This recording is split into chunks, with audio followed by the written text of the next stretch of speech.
Red బులెటిన్లో breaking news చూస్తున్నాం. మస్కట్లో చిక్కుకున్న గిరిజన మహిళ సంపూర్ణను సురక్షితంగా స్వదేశానికి తీసుకురావడానికి తెలుగు సేవా సమితి ఆంధ్రప్రదేశ్ ప్రభుత్వం చూపిస్తున్న చొరవ నిజంగా అభినందనీయం. ఈ నేపథ్యంలోనే సంపూర్ణ అనే మహిళ విడుదల చేసిన సెల్ఫీ వీడియో సోషల్ మీడియాలో వైరల్ కావడంతో మంత్రి నారా లోకేష్ వెంటనే స్పందించారు. మస్కట్లో ఉద్యోగం పేరుతో మోసపోయిన సంపూర్ణను భద్రంగా ఇంటికి చేరుస్తామని మంత్రి నారా లోకేష్ ఎక్స్లో పోస్ట్ చేశారు. పశ్చిమ గోదావరి జిల్లా అత్తిలికి చెందినటువంటి సంపూర్ణ ఏజెంట్ పాల రవికుమార్ మాటలు నమ్మి ఉపాధి కోసం మస్కట్ వెళ్లి అక్కడ మోసపోయారు. ఒక మహిళ ద్వారా ఈ విషయం తెలుగు సేవా సమితి అధ్యక్షులు ప్రముఖ న్యాయవాది డాక్టర్ గోదా రమేష్ కుమార్ దృష్టికి వెళ్లింది. గోదా రమేష్ కుమార్ మస్కట్లోని తమ ప్రతినిధుల ద్వారా సంపూర్ణ సమాచారాన్ని సేకరించి ఆమెను అక్కడ విదేశాంగ కార్యాలయానికి చేర్చడంలో కీలక పాత్ర పోషించారు. గతంలో కూడా విదేశాల్లో మోసపోయిన అనేక మంది తెలుగు వారిని ఈ సంస్థ సురక్షితంగా స్వదేశానికి తీసుకొచ్చింది. సంపూర్ణ విడుదల చేసిన సెల్ఫీ వీడియో సోషల్ మీడియాలో వైరల్ కావడంతో ఐటీ శాఖ మంత్రి నారా లోకేష్ వెంటనే స్పందించారు. సంపూర్ణను త్వరగా ఇంటికి చేరుస్తామని, ఆమె కుటుంబానికి అండగా ఉంటామని హామీ ఇచ్చారు. అలాగే మోసం చేసిన ఏజెంట్పై కఠిన చర్యలు తీసుకుంటామని స్పష్టం చేశారు.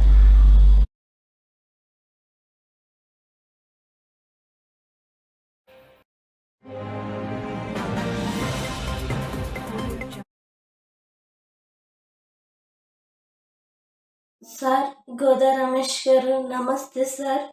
సార్ మీరు ఆపదలో ఉన్న వారికి మస్కట్ దేశంలో ఉన్న వారికి సాయం చేస్తారని ఒక అక్క చెప్పారు సార్. సార్ మీకు ఎంతైనా పుణ్యం ఉంటుంది సార్.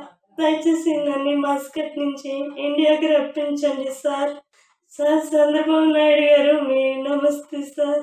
నారా లోకేష్ గారు నమస్తే సార్. పవన్ కళ్యాణ్ గారు నమస్తే సార్. సార్ దయచేసి నన్ను మస్కట్ నుంచి ఇండియాకి రప్పించండి సార్. నాకు ఇద్దరు ఆడపిల్లలు సార్. నేను హాస్టల్లో జాయిన్ చేసుకున్న పిల్లల్ని ఏజెంట్లో మాటలు నమ్మి ఈ మస్కట్ దేశం వచ్చాను సార్ పని చేసుకుందామని బిడ్డలను పోషించుకోవడానికి. నా భర్త తాగుపోతు సార్. నాకు ఎవరు పట్టించుకునే వాళ్ళు చూసేవాళ్ళు లేరు సార్. నా అమ్మ ముసలిది సార్. అమ్మకప్ప చెప్పి పిల్లలిద్దరిని హాస్టల్లో జాయిన్ చేసుకుని వచ్చాను సార్. ఇక్కడ రవణ అతను రప్పించుకొని కృష్ణ ఆవిడకి అమ్మేశాడు సార్. 1,00,000 రూపాయలకి. ఆవిడది దేవారం సార్. రవణ అతనిది లక్వారం కలిదిండంట సార్. సార్ ఆవిడ కృష్ణ ఆవిడ నన్ను పనిలో పెట్టింది సార్. 2 నెలలు పనిలో పెట్టింది.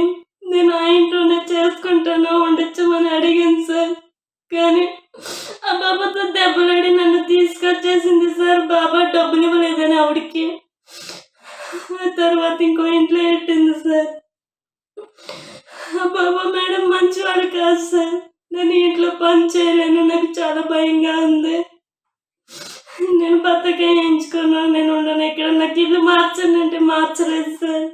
నన్ను భయపెట్టి బతకాయ ఎంచారు సార్.